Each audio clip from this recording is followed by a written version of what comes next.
लाडक्या बहिणीचे 3,000 रुपये खात्यात जमा झाले नाहीत, मग इथं तक्रार करा, लगेचच खात्यात येणार पैसे.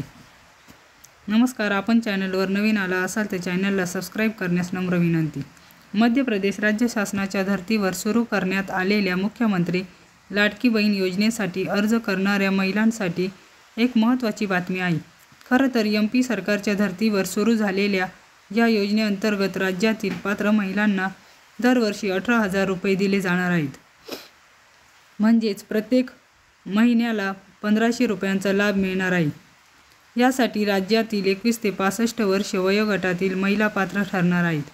विवाहित, विधवा, घटस्फोटित, परित्यक्त्या आणि निराधार महिलांना या अंतर्गत लाभ मिळणार आहे. ज्या कुटुंबाचे वार्षिक उत्पन्न 2.5 लाखापेक्षा कमी आहे त्या कुटुंबातील महिला यासाठी पात्र राहतील. यासाठी कुटुंबातील एक अविवाहित महिला देखील अर्ज करू शकते. म्हणजेच कुटुंबातील एका अविवाहित महिलेला देखील या अंतर्गत लाभ मिळणार आहे. विशेष म्हणजे या महत्त्वाकांक्षी योजनेचे पैसेही आता मिळू लागले आहेत. या योजनेसाठी ज्या महिलांनी अर्ज केले होते आणि ज्यांचे अर्ज मंजूर झाले तर त्या महिलांना रक्षाबंधनाच्या मुहूर्तावर या योजनेचे पैसे मिळाले आहेत. अर्ज मंजूर झालेल्या महिलांच्या खात्यावर जुलै आणि ऑगस्ट महिन्याचे प्रत्येकी 1,500 रुपये म्हणजेच एकूण 3,000 रुपयांची रक्कम जमा करण्यात आलेली आहे. मात्र अशाही काही महिला आहेत ज्यांनी अर्ज करूनही त्यांना याचा लाभ मिळालेला नाहीये. अर्थातच अशा संबंधित महिलांचे अर्ज अजून मंजूर झालेले नाहीत.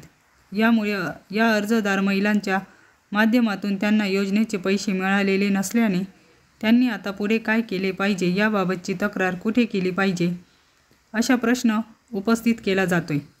दरम्यान आज आपण याच संदर्भात अगदी थोडक्यात पण सविस्तर माहिती जाणून घेण्याचा प्रयत्न करणार आहोत. फॉर्म भरल्यानंतरही पैसे जमा झाले नाही तर काय करणार? लाडकी बहीण योजनेसाठी अर्ज केलेला असेल आणि अजून पैसे मिळाले नसतील अशा महिलांनी नारी शक्ती दूत या मोबाईल ॲपवर जाऊन नारी शक्ती दूत ॲपमधील आपल्या प्रोफाईलला लॉग इन करून यापूर्वी केलेले अर्ज या टॅबवर क्लिक करून आपल्याद्वारे सबमिट केलेल्या अर्जाची स्थिती तपासली पाहिजे.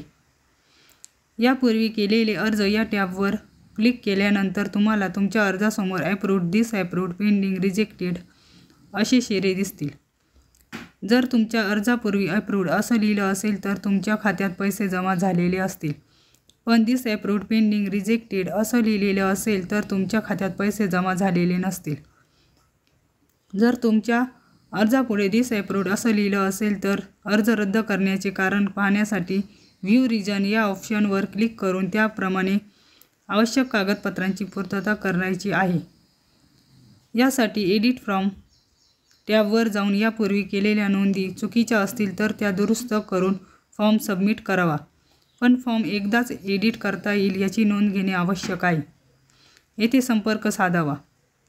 तुम्हाला राज्य शासनाच्या या महत्त्वाकांक्षी योजनेची अधिकची माहिती जाणून घ्यायची असेल तर तुम्ही 181 या महिला व बाल विकास विभागाच्या टोल फ्री क्रमांकावर संपर्क साधू शकता. विशेष म्हणजे या टोल फ्री क्रमांकावर संपर्क साधून तुम्ही तुमची तक्रारही दाखल करू शकता.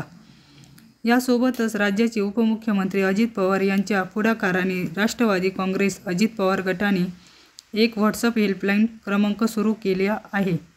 98 617 17 171 हा तो हेल्पलाईन क्रमांक आहे. या क्रमांकावर व्हॉट्सअप केल्यास लाडकी बहीण योजनेच्या समस्या दूर होणार आहेत. धन्यवाद.